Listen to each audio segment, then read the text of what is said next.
right, no huge surprise here with the the mutually agreeing to part ways in Columbus with Torts and Jarmo Kekalainen there. What do you make of what happens next for both of these parties involved? Let's start with the team. Where do they go next season?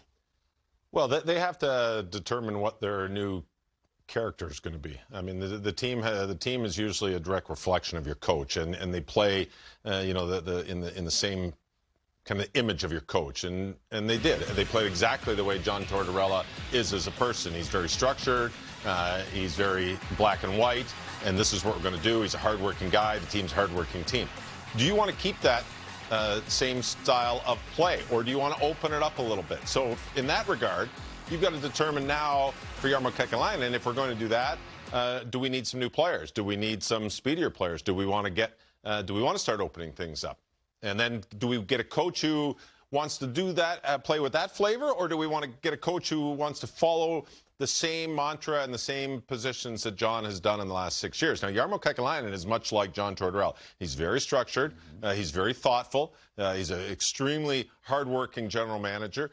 He knows every player in the league and junior players, and he's much like a Torts. It's a chess match, and it's not a short game. It's a long game. But you might have to change things up now, and that's what I think is going to happen in Columbus. They've got to get a faster brand of hockey because the game's getting even faster. And I think Columbus this year at times didn't have the firepower to keep going. And I think it's going to be a combination of both. And you get a combination of some, whether young draft picks or you've got possibly some possible free agents, possible trades to change the look of the team. But you can see the players out and the players in. You've got some younger guys there, Patrick Laine and Roslovic, Michael Del Zotto on the back end.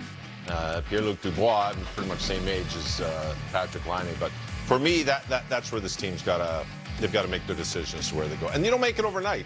And Jarmo Kekalainen's not going to make it overnight. He didn't make the decision, which I thought was a great decision to wait to the end of the year. Yeah. Because I think both parties knew that, hey, you know what? I've done all I could here. And Torts did. I thought Torts did a great job with that team. He got the best out of all the players that were there. And at the end of the day, a lot of those players are going to go, hey, you made me a better player. You do that when you retire, like, wow, you really made me a better player. You don't realize it at the time because you think, man, he's pushing me a little too hard. But at the end of the day, he made a lot of those players play to the potential and more.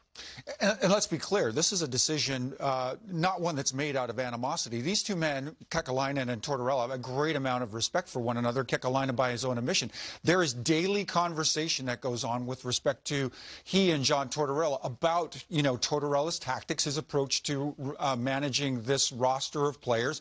And I think ultimately these two men come to a decision where it's just best for us both, the organization and for Tortorella himself, that we go in different directions. And I'm sure to readers' point, Kekalainen has a notion in his head what this team will look like future in terms of its identity. And I think, too, rather straightforward point, Tortorella, pretty good time, pretty good exit strategy. Yeah. He's really, I think, not worn out his welcome. He's got to the end of the line where the Columbus Blue Jackets are concerned. I don't know that this is long-term for Tortorella, the preferred spot to be where, a coaching assignment is concerned. And I think leaves him in a position where, with a handful, potentially, of landing spots out there come this summer, an opportunity where Tortorella might just want to play it kind of fast and loose. All right. Free and easy. To add that as well, there's a shelf life for coaching in the National Hockey. Hired to be fired. We say it all the time. And he probably has exceeded that shelf life. I agree with 6 years. He has. The fourth longest tenured coach in the NHL. If you haven't got to a conference final, we're a knee-jerk league. If you haven't got to a conference final after like 3 or 4 years,